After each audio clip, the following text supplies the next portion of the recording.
Skylar Henry introduces us to inventor Lanny Smoot. He has over 100 patents and a boundless sense of wonder.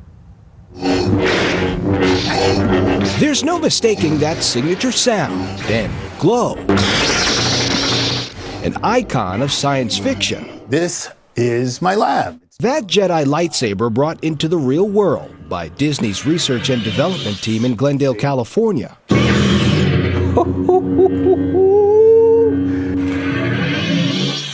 How long did it take to come up with this? It was a few tries. Yeah? A few early models. And the key is to have a uniform blade, very bright, and full retraction into the hilt. And those were the challenges with something like this. Lead inventor Lanny Smoot loves a challenge, dreaming up ideas at Disney Imagineering for the last 25 years. Bridge the gap for me, if you will, between storytelling and invention. Sometimes you'll have an invention that inspires a story, right? Sometimes I'll hear a good story and realize that a specific technology can make it real. So the two things support each other. My peers on the movie side of things can fake things with computer-generated effects in movies. I have to make them for real. From live-action props to interactive theme park attractions, he uses science to create joy.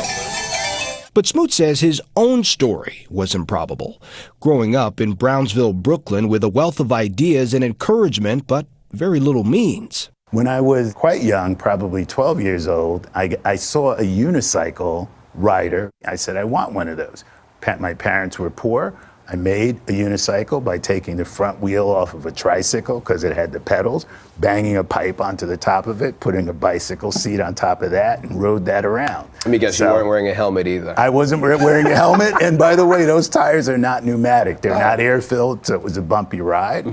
And I never wanted to ask my parents for a real unicycle, but one day I came home, and it was a unicycle laying up against my bed, because my dad said, I saw you clunking along on the street. He credits his father for that initial spark. As early as I can remember, he brought home a battery, a bell, a little light bulb. I was probably 5 years old. He gets the light bulb to light and the bell to ring, and that light lit my entire career. A career that began at Bell Labs, where for 22 years he made strides in fiber optics and broadband systems. But his greatest pride is his most recent invention. So what do we have here?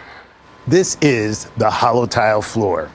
It is the world's first omnidirectional, multi-person treadmill floor. It can have any number of people on it, so it's like having an infinite walking surface, but in a finite size. I'm entering the ship's holodeck, where images of reality can be created by... Inspired by another sci-fi technology. I reasoned that it won't work unless you have a floor surface that can have everybody on that floor moving in any direction they want. They might be in VR, but how do you solve the floor problem? This is the solution. So we're going to let you control our chair here. Okay. And I got quite the demo. I'm just going to teach you the controls to our game here. Okay. I think he's been practicing. He's really good. I could do this all day. Not to mention a little Jedi training. It's all part of why Smoot now joins the National Inventors Hall of Fame. This gallery of icons is actually a patented wall. Rini Paiva is their vice president of selection and recognition. I think one